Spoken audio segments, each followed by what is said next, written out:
The first program is implementation of bit and byte stuffing. Now, as you have learned, I think data link layer functions. Data link layer has various functions. Again, DLL is divided into MAC and LLC, media access control and logical link control. And if you just look at the functions of data link layer deals with framing, data link layer deals with flow control, error control, and it deals with addressing. It deals with MAC address. Okay. Now, when we talk about framing, bit stuffing and byte stuffing are the part of framing. Now, you know what is the definition of framing. Now, when we have packets from upper layer, that is network layer, data link layer divides these packets into multiple frames. When a single packet is divided into multiple frames, each frame is again appended with header, and after that it is appended with some flag. Now, the need of flag is, you can just look at this. I have just prepared a small document with some example. Now, the need of flag in the framing is to identify the beginning and end of the frame. Okay. Now, frame is again some continuous sequence of bits. It can be of any length. Okay, there is a minimum and maximum length defined by the protocols. Now it will follow that, and if we will see what exactly this bit and byte stuffing will do. Now there is a standard flag defined in data link layer when we are dealing with bit stuffing. So we have a 8-bit flag here. It is 0, consecutive 6 ones, and 0. So what is this flag? Now whenever we have some data, assume that this is our data at the data link layer frame. At the beginning of this frame and at the end of this frame, these flags are appended. Okay. So there can be there can be some cases. I have just taken it as 3 cases. Your data length can be less than 5 bits or less than 6 bits. If this is the case, what will happen? Your data link layer will add this flag here, the same flag at the end of this data, and it will send it to the physical layer. Okay. And if your frame length is more than 4 bits or more than 6 bits, what it does, it will just append, this is the data before appending, and after appending it looks like this. This is the beginning of your frame and this is the end of your frame, which is done by appending the flags. Okay, this is one case. And the third case here is that if we have a sequence something like this, if you just observe this sequence, what we have is we have same sequence as our flag. Our flag is 0, 1, 1, 1, 1, 1, 1 and 0. If you just look at your data stream or your frame, 0, 1, 1, 1, 1, 1, 1, 0, the same pattern is repeated here. Now, sometimes what happens is in the data link layer, we have fixed standard flag here. Now, there is a confusion that the algorithm will assume this itself as flag. So, to avoid this confusion, whenever your program comes across the sequence or a sequence of consecutive 5 ones, a 0 bit is appended here. Okay, a single bit is stuffed here to avoid the confusion. We have this sequence. This is our flag. If you just look at your data, the data is this. We don't have 0 in your actual data, but it is intentionally stuffed at the data link layer at the source.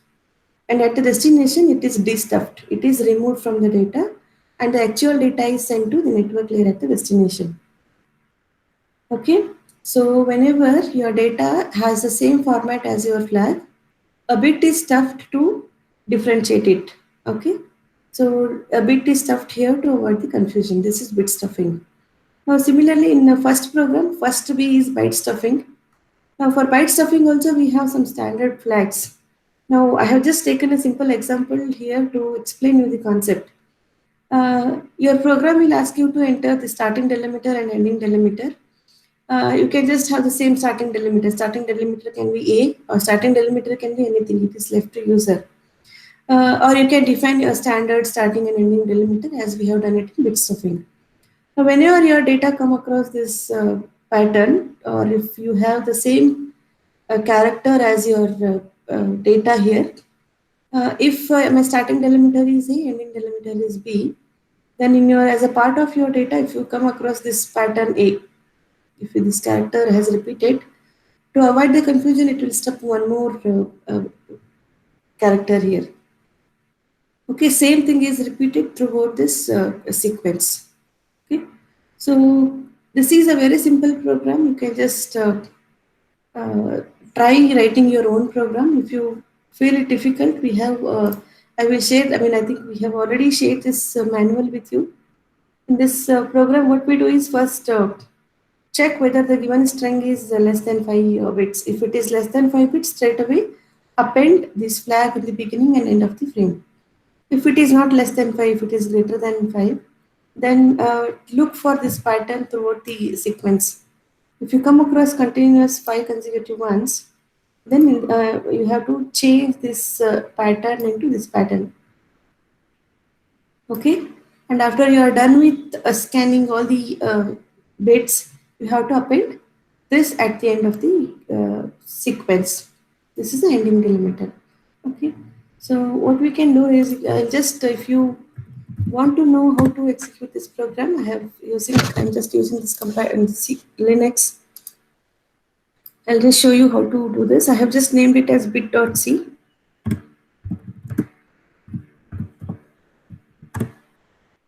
./a.out.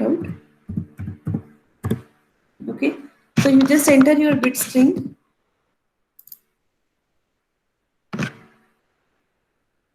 I hope this is visible to all of you.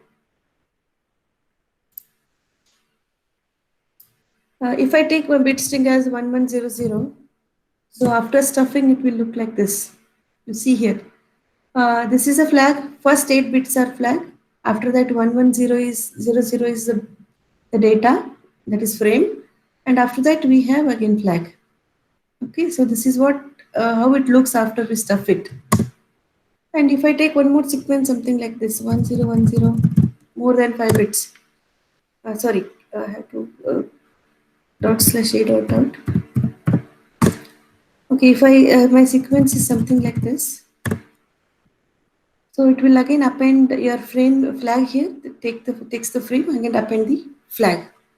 And if I take some sequence like this,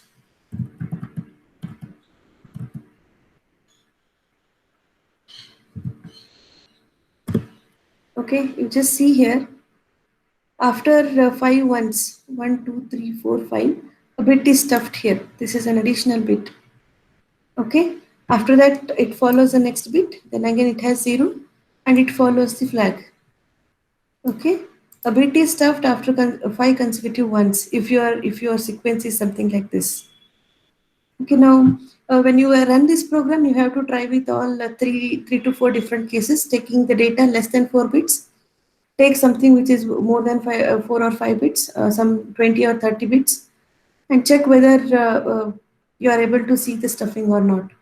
Okay, and take some sequence where your data pattern is exactly like your flag, and check how stuffing is done. Okay, so similarly you can execute the byte stuffing. You can take the starting delimiter as A, B, C or whatever, and ending delimiter, and you just have to check the same whether whenever you come across the same bits, whether stuffing is done or not. Okay, it is exactly like bit stuffing. Now I think I'll just go ahead and discuss the next program. Next program is please perform both bit stuffing and bit stuffing. Yes. Ma'am, how do you know the location of zero, ma'am? Where do you have to insert it? Location of 0 will be known after. See, what is the flag? First flag is we have 0, then 6 continuous ones, then 0. Okay. Now, in your data, if you come across continuous 5 ones, then what data link layer will do? Data link layer will stuff 1 bit after 5 consecutive ones. It's always Okay. the last It is all, one. yes, it is always the rule in stuffing. This is the rule. Okay. Okay. So after, because we cannot stuff it after 6. After 6 anyway, we are getting 0. So this is a rule used actually. This is a rule used to avoid or do the stuffing after 5 consecutive ones. Okay. Okay, fine. So the next one is, I hope you can do even byte stuffing, right? Please try that. And the next one is, this is stop and wait ARQ protocol. Stop and wait ARQ protocol is one of the automatic repeat request protocols, ARQ protocols. We know that A data link layer has various important protocols which will take care of flow and error control in the network. Of course, we have some error control mechanism in transport layer, and there are some set of error control mechanism or flow control protocols which are implemented even in data link layer. Okay, so we know that DLL is data link layer is divided into MAC and LLC. Okay, MAC is multiple access control, LLC is logical link control. Okay, these ARQ protocols will perform LLC functions, logical link control functions. Okay, now ARQ is a very important protocol implemented in most of the networks. Okay, now we will see how it works. Now the functioning of this protocol is, now we have to write two algorithms actually. Actually, how it runs in the network is, we have, this is just the timing diagram that is explaining the entire concept.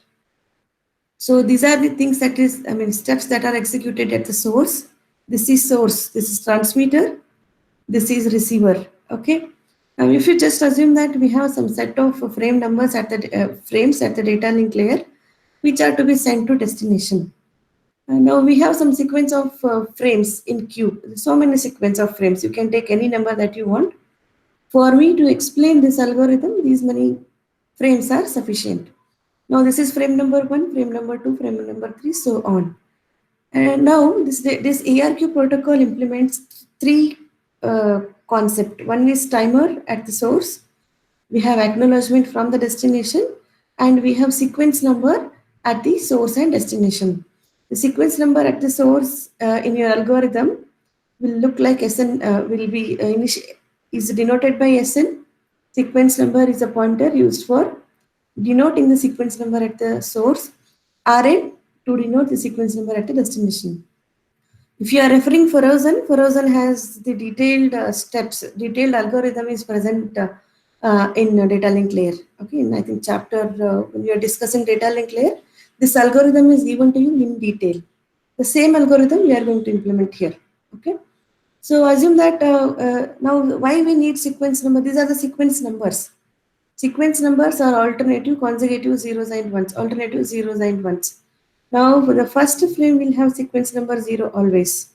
The second frame will have sequence number 1. Third frame will have sequence number 0. Fourth frame will have sequence number 1, and it goes on. Okay, till we complete all the frames which are present at the transmitter. And again at the destination, the sequence number is 0, 1, 0, 1, 0, 1. Whatever sequence number which is used at the source will repeat at the destination. Okay. Now assume that the source wants to send the first frame. Now this is what, why is this algorithm implemented? As I told you, it is implementing all logical link control functions at the data link layer. Okay. Now whenever we are sending some set of frames, there are various possibilities in the network. Now you may send the, I mean, destination may receive all the frames without any error. That is one case. Destination may not receive the sent frames from the transmitter due to some errors in the channel, and destination may receive the same copy multiple times. Okay. Now these protocol will take care of these three conditions. Okay, I will explain all the three conditions now. Now let us take the first case where both the transmitter and receivers are perfect. Whatever the source sends, the destination will receive it, and destination will send the acknowledgement before the timer times out. You need to remember, this is an important question for your theory also. Stop and wait ARQ implements timer, acknowledgement, and sequence number. Now the first frame with the sequence number is, now this will happen only when the destination is interested to receive the data. That is by default, that is understood. If you just go through your algorithm, you will understand that. Okay. Now destination is ready to receive the data, and source is also ready with some information here. Now source will send a frame with sequence number 0. Okay, source will send a frame with sequence number 0, and once it sends the sequence number 0, it will increment its pointer to 1. This is what immediately happens at the source. If you want, you can just write one more line here when you are analyzing. At the source, when the source sends a frame with sequence number 0, it will increment its pointer. So it will now point at 1. So this frame will go out of this network. Frame will go out of this computer or source. Once the frame goes out of source, immediately the timer will start at the source. Now there is a predefined, pre-programmed timer here. It will calculate the transmitting delay, receiving delay, and some additional delay, and this timer value is set. Now here condition here that the before timer times out, the source has to get the reply or the acknowledgement from the receiver that it has received the right sequence number. Okay, so the timer will be set here. The timer is set in such a way that before the timer times out, the source has to receive the acknowledgement. Acknowledgement number will also be the next frame expected by the destination. The frame goes out of the computer, the timer starts. Okay, now assume that there is no problem in the network. The destination will receive this frame with the right sequence number. As it is waiting for, it is pointing at Rn is equal to 0. So it means that the destination is waiting for some frame with frame number or sequence number 0. Now it has received it. Okay, so it will send an acknowledgement. It will increment its pointer by 1. So it will send the next frame expected. It sends an acknowledgement with a sequence number that is expected next. Now as at the source has already sent a frame with sequence number 0. Now it is waiting, it is ready to send the next frame with sequence number 1. So it will send it out, timer will start. Again, as we know that at the destination, it is waiting for a frame with sequence number 1. So it receives it sends the acknowledgement again saying that it wants the next frame with sequence number 0. So here what happens, when it sends out the frame with sequence number 1, it will increment the pointer by 1. I have not shown here just to avoid the confusion. So it is now waiting for the next frame to send the next frame. Now assume that now frame is sent here, there is some error in the network. Now the frame is not sent to destination, the frame is lost. Okay, now we know that the destination is waiting for some frame with sequence number 0, but it did not get it as the frame is lost in between. So the timer will time out, there is no acknowledgement. So the source assumes that the frame is lost. Okay, so what happens here when it sends this frame with sequence number 0, immediately it will increment its pointer. Now by now here it will be pointing at 1. As it has not got the reply, what it will do, it will again decrement the pointer, it will point at the same number. As it has not got the acknowledgement, it will decrement its pointer and it will now point at 0 again. What does it pointing means? Wherever it is pointing, it will send the same frame with the same sequence number. Now it is pointing at 0, it will send the frame with the same sequence number as the previous frame was lost. So it will send the same frame which was lost. So as it is waiting for 0, it gets 0. It will send an acknowledgement with 1. Fine. So now it is pointing at 1. It will send a frame with sequence number 1. Okay, now destination is also waiting for one frame with sequence number 1. It will send an acknowledgement saying that I want next sequence number with 0. Okay, so when it sends the acknowledgement, assume that acknowledgement is lost due to error in the network. ACK is lost. But source has sent this frame already and it doesn't get the acknowledgement before timer times out. So what source assumes that the frame itself is lost because it has not got the acknowledgement. So what it does again it will decrement the pointer, it will point at 1. Okay, it will send the same frame. Same frame is sent once again from the source, thinking that the frame itself is lost. But at the receiver, it is waiting for a frame with sequence number 0, not frame with sequence number 1. So now the destination has the intelligence or smartness to find out that it is a duplicate frame. So it will discard this frame, but it will send the acknowledgement, the same acknowledgement, that it is expecting next frame with sequence number 0. So again, the same incrementing concept will take place at the source. It will send the frame. Again, we assume that the acknowledgement is successfully received. So when you write your program, you have to take care of these three functions, these three cases. I hope this theory is understood. When we look at your program, this is a program. What you can do is you can just write a separate source program and destination program. But we may need a different mechanism to do that.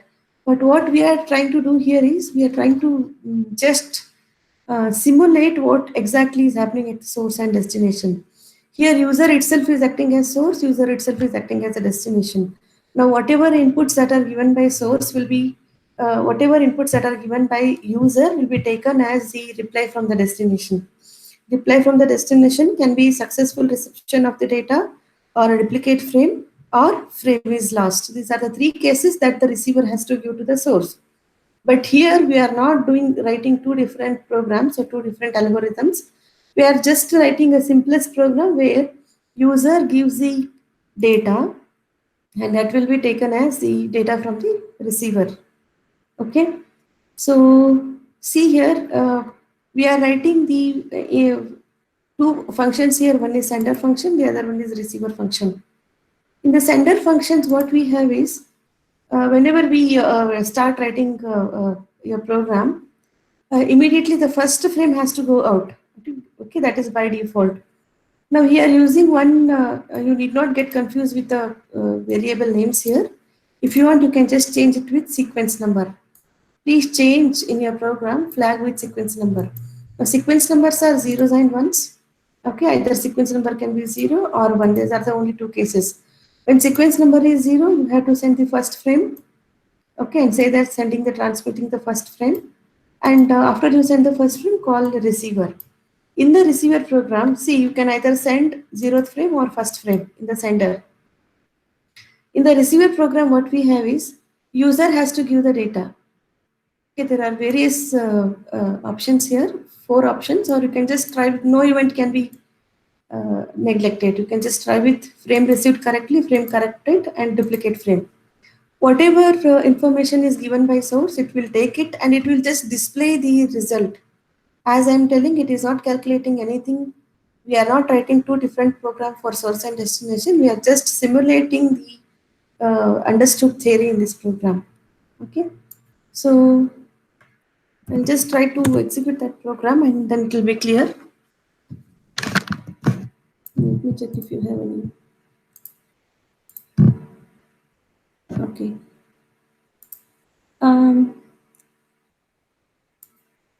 Okay, stop and wait TRQ. I'll just please go through that. I'm repeatedly telling we are not writing two programs. If you want, you can try writing two programs. We are just printing the message. We have it is the simplest program if you understand the concept. Okay, so I'll just try to execute it and I will tell you what to observe here.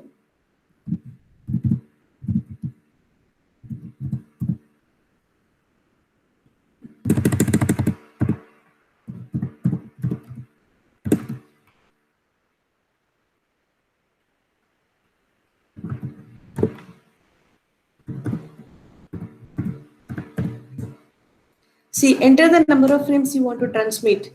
Minimum number of frames to check all the possibilities is 3 or 4.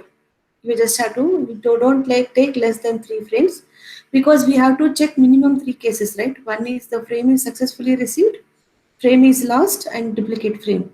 There are 3 cases that we need to check. So the number of frames you want to transmit, I'll just say 4. Okay.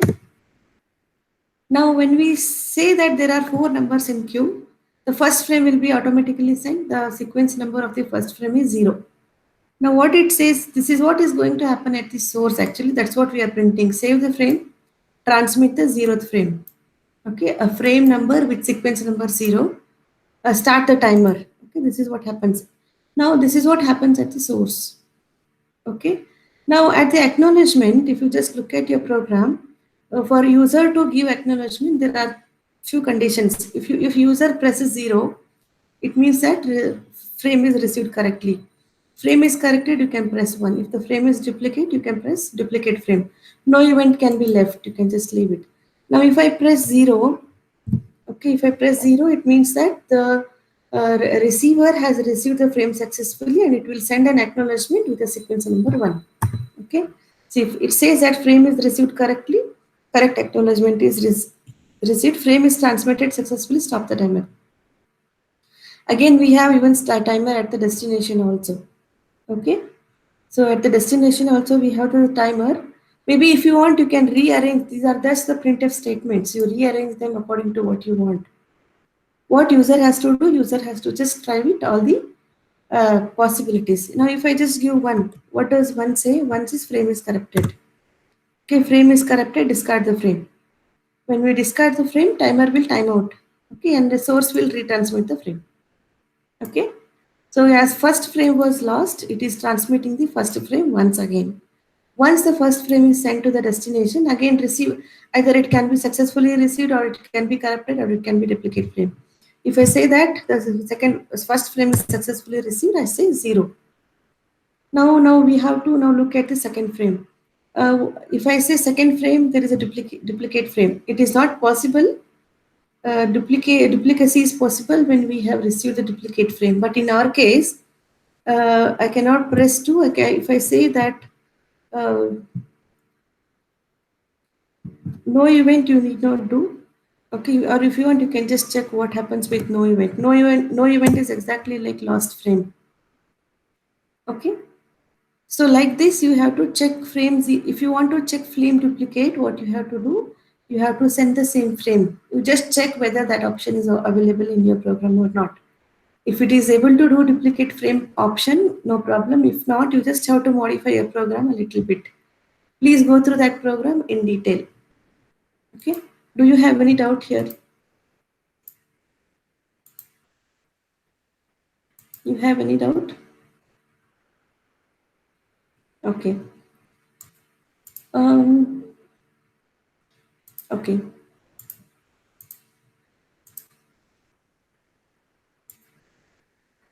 Okay, so similarly, what we will do is, yeah, CRC, we will discuss CRC also. You people have already done CRC program in previous semester. I'll just explain again. I think this is clear to you. Okay, now based on this, we have something called as sliding window protocol. In this program, I think that this is program number 4 or 5. This is program number 5. Now, according to this, it says as implementation of stop and wait protocol and sliding window protocol. Now, in stop and wait protocol, we just take one frame at a time. In sliding window protocol, what we do is we take a window which has more than one frames. Instead of sending a single frame, the entire window is sent to the destination, and again it implements acknowledgement, timer, sequence number concept. The sliding window will be discussed later. Now, implement the stop and wait protocol, see the result, and write it in your record. Okay. Now I'll just move to the next program. Next program is CRC. Okay. In CRC, again, I'll just explain you the working. We know that whenever this is CRC, cyclic redundancy check. Now, if there is any problem in the receiving data from in the channel, if there is any error, then there is a small program written at the devices to check whether the received message has any error or not. So to do that, what is the procedure here? If we say that now we have learned it in polynomial form, so I am just explaining you in the form of polynomial. You can do this example using polynomial concept, or you can just take the bits and do the division process. Okay, but basically it does division. Okay, you just have to implement division process in your program.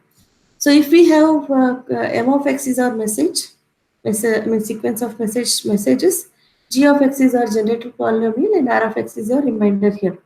What is the procedure? Whenever we have m of x, say assume that we have m of x with some 20 bits. The length of your m of x is 20 bit, and generated polynomial is say 6 or 7 bits.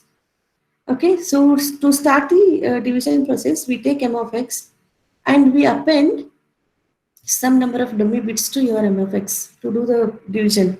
So how many number of zeros we append? To m of x at the transmitter to m of x, we append some zeros. The number of zeros that we are going to append is equal to the size of your generated polynomial. If you are not actually size, if your generated polynomial size is say 4 bits, you have to append 3 bits to your message. It is size of your generated polynomial minus 1 number of bits. So, and we do the division process at the source and we look at the receiver. Okay. Now, whatever we receiver we get at the transmitter. Now this message bits plus receiver bits, sorry, the reminder bits is sent to the destination. At the receiver, whatever was sent, m of x plus the remainder was sent at the source, the same bit pattern or whatever the received information at the receiver will be taken, and it is again divided by the generated polynomial. Now this m of x plus r of x can be modified at the destination due to some error in the channel. If it is same m of x and r of x without any change, your received r of x will be 0. If m of x and r of x is little modified compared to this m of x and r of x, it will be a non-zero reminder. If you get a non-zero reminder, it means that there is some error in the channel. If you don't get or if you get a 0 as reminder at the destination, then you have received the information without any error. This is the meaning. Okay. Now, there are some standard CRCs or generated polynomials defined. We have various standard CRCs are defined for different applications. You can just look at Wikipedia to check what are the standard CRCs. Now, this is CRC 16, where generated polynomial itself is of 16 bits. This is 24 bits and so on. There are so many standard generated polynomials. But if we can implement using that, but it will, then the length of your message and generated polynomial will be very huge if we just go according to this CRC. What we have done is, in your example, we have just taken some message polynomial and generated polynomial, and we have just illustrated how the process of CRC generation and CRC checking will happen at source and destination respectively. So what I have taken is, I have just taken a simple example where your message bit is this, which 6 bits, and your generated polynomial 1101 4 bits. At the source, before the division process takes place, this is a message bit, and we have to append some number of zeros. Okay, now we have 4 bits here at the generated polynomial, we have to append 3 bits here. Okay. So now what we do is, at the transmitter, we take the actual data plus the appended zeros here, and we divide it by the generated polynomial. Once we divide it by the generated polynomial, we get some zeros. You please see whether you are getting this 0 or not, or you can just try with 3 to 4 different examples in your, while you execute your program, try with different 5 to 6 examples and verify whether you are getting the right answer. You have to, in your record, you have to manually do it. You have to write the process. This process you have to mention in your record, and you have to verify that with your program. And whatever reminder you get, you will just append that with your message bit. Okay, you will append your reminder with the message. That's what I'm doing here, 001. And again, you have to perform the division process. Okay, once you perform the division process, at the destination, you will get 0. Because I'm taking the same information what I have sent. Okay, if the receiver has received some other information here, the receiver, this R of X will be, the remainder will be non-zero. So how do you have to interpret at the destination? At the destination, if you get non-zero result after you execute your CRC program, then there is an error. And you also know what is that error bit, which position has the error. But we are not extending our C program to that. We are just saying that error is received. I mean, received message has error, or received message doesn't have the error. These are the 2 cases that we need to check in your program. Okay, so I'll just go to the program once again. Maybe you can go through this program in your manual. This is again a simple program where we are writing one function which performs the division operation. Once you get the division, you have to append your reminder to your actual message and send it, call one more function, that is receiver. In the receiver, again, whatever was sent from the source, you have to take it again, perform the generator, perform the division. But here there is a small change. At the function, receiver function, we are not taking the actual exact same information. Here we are giving an option for user to enter. You can write either the same information or a different modified information. If you get the modified information, then your program says that there is an error. Or if you enter the same message as it was generated at the transmitter, then your program says that there is no error. I'll just run it.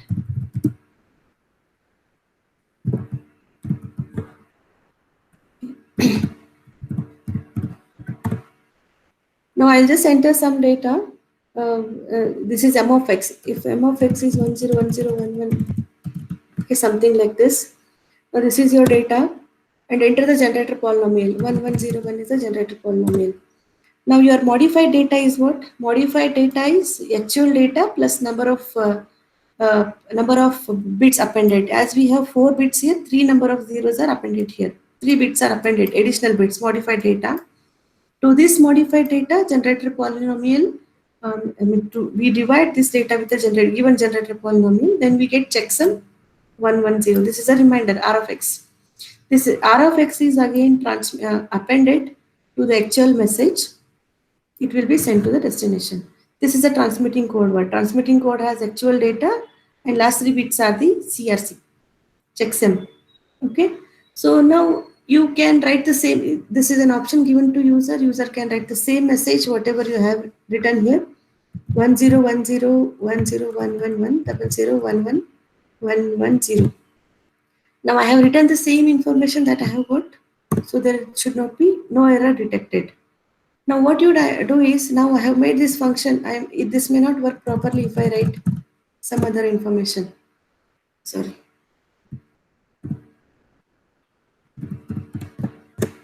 Okay, now I will just enter. Okay.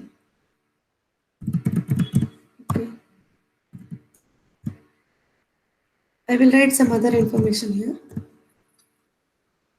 Yeah, now error is detected because I have not sent the same information what was received. Okay, so error is detected here.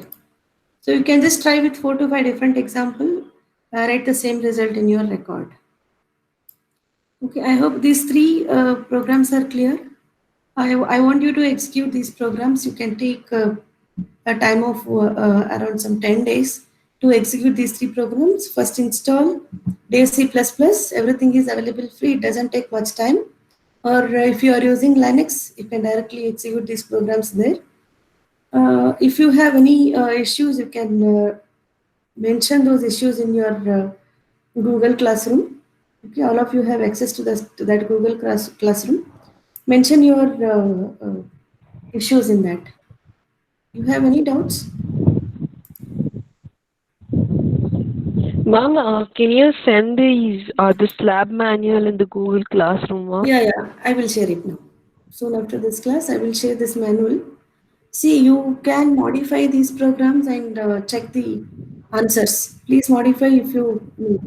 They are very small programs. It doesn't take much time, especially these 3 or first view. I mean, we have some 3 to 4 programs which are very simple. Maybe 2 or 3 programs with that we deal with algorithms like the shortest path.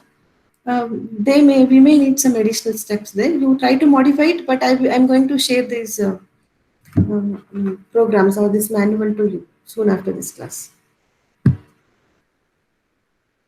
Thank you, ma'am. Yeah. Any other doubts? And complete writing the record.